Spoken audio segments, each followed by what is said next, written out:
We have a story coming out of Parkland, Florida, the entire experience caught on camera.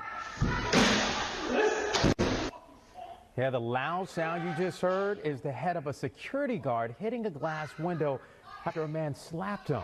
A couple said that they were just trying to get to their home. NBC6 reporter Amanda Placencia has more video showing what led to this confrontation.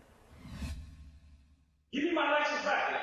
Surveillance cameras captured the tense encounter. A Parkland security guard was simply doing his job, checking a resident's ID when a man and his wife got enraged. At one point in the video, you see the man slapping the guard. And then you hear the thud when the guard's head hit the glass door. Parkland Talk posted the video, which happened on January 4th in the gated community of Cascada and Muralago in Parkland. The Broward Sheriff's Office says the argument started when 46-year-old Joaquin Fagundo tried to enter the complex where he lives. It escalated after Fagundo got impatient that the guard was taking too long to bring his ID back. Footage then shows Fagundo and his wife enter the booth cursing and yelling as they get in the guard's face. She then grabs the ID from the guard's desk, but it doesn't end there. Fagundo then comes back and hits the attendant. Neighbors we spoke with say they were appalled by what was caught on video. It's horrible, and I know where he lives, so I'll stay away from him. It's sad to see that some people cannot behave under some certain circumstances, and they take it up to a level that, I mean, there are other ways to resolve something like that. Marksman Security, which employs the guard, said he had some bruising from the incident, and they had this statement which read in part, following the established procedure, any vehicle which enters through the guest lane is to be screened to ensure they are permitted to enter the community. The officer appropriately asked for identification to verify the resident's identity. During the process, Mr. Fagundo and his wife became irate and started verbally insulting our officer. Our officer kept his composure as per his training and asked them to vacate the gatehouse. Fagundo was arrested and charged with burglary and assault. He has since bonded out of jail and he pleaded not guilty. We reached out to his wife and she had no comment. We have not yet heard back from their attorney. Amanda Placencia, NBC6 News. So, as we can see, Fagundo was arrested and he bonded out of jail, posted a $1,000 bond. It's very crazy on this story, honestly. A few things that we see on this story. Fagundo sued Parkland Talk, which was the first to publish the article.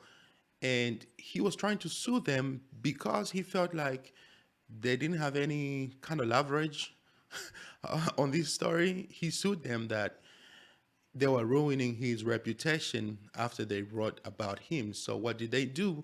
They gave us the video that we just seen, which shows a lot of evidence about his actions. So that was pretty amazing, actually. I don't know what he thought, that maybe there wasn't, any type of video evidence or anything like that. But hey, this is 2021. Like, there's surveillance everywhere. I mean, you can't just go around hitting a security guard and you think like there is no video that's been recorded.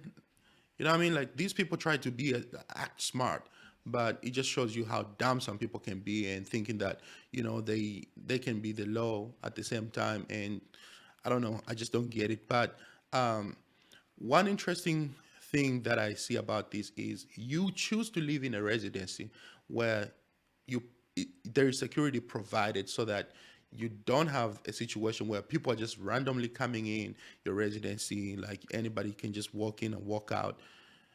That's the job of security. But because security is doing his job, it pushes you to bring the worst out of you. Like, why would you even choose to live in a place like that? Why does Fagundo and his family live in a place like that? Why would you pay a lot of money for security that you don't want, that you don't appreciate? What was reported is what led to that instant right there was Fagundo either didn't have the barcode to get through the main gate, or he was coming through the guest entrance, or Fagundo and the family were driving in a car that wasn't registered to that residency. And you know the deal. If any of that was missing, you have to prove yourself. You have to show some identification that you actually live in those premises. And if you're a guest and they have to ring somebody who lives there, make sure that you are actually visiting those people. You can't just randomly walk through or drive in certain neighborhoods. I live in one of those places, and you can just come in. It doesn't work that way. We choose to live in places like that for a reason, for extra security. Period. That's why you pay a lot of money. That's why you pay, especially for people like him. Like, you've seen the house, you've seen the residency. I mean, it's high end. That's why everybody is there. That's why they have the security to protect everybody, including him. So he's paying for services that he actually does not enjoy. And well, if you're not happy to live in a place like that, well, Fagundo and his family, they can leave their sorry behinds, pack everything, and get their sorry behinds out of there. Move to some rundown place somewhere. I bet you they'd have no problem waiting in the drive-through at McDonald's for their food, or anywhere else they choose to eat from. I bet you they have no problem waiting there. But you're running out of patience because what? Somebody's asking you to show some identification. So this entire thing is just ridiculous. And once again, he pled not guilty, but he also claims that the security guard threatened him and his family. From the video that we've watched so far, I see no threats being made from the security guard towards Fagundo at all. I would like to get my hands on the full video so that we can get more context, because this video that we watched also was chopped up. So, you know, we know how the media can be sometimes. They be biased so that they can paint this picture about someone, but I would like to see the entire video. We've been looking for it, making sure that we can put our hands on, get our hands on that. So once we get the full video, we'll come back with a detailed report, and we'll also keep our eyes on this report and see exactly what the outcome will be. So thank you so much for watching. Make sure that you subscribe to my channel. I'll see you guys on the next video. I'm Lukun Kamlenga.